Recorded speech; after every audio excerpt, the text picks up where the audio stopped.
السلام علیکم ورحمۃ اللہ وبرکاتہ۔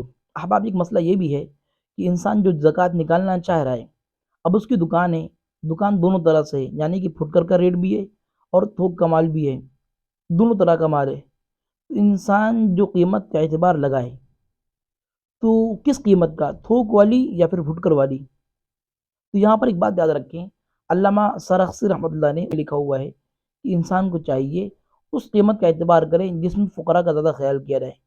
تو فقراء کا خیال جو پھٹکر کے ریٹ میں کیا جا سکتا ہے وہ تھوک کے ریٹ میں نہیں، کہ تھوک کا ریٹ تو بہت معمولی سا ہوتا ہے، پھٹکر میں زیادہ ان کا نفع ہوتا ہے، تو اس لیے پھٹکر کے اعتبار زکوٰۃ نکالنا چاہیے۔ یہی بات اصول میں لکھی ہوئی ہے۔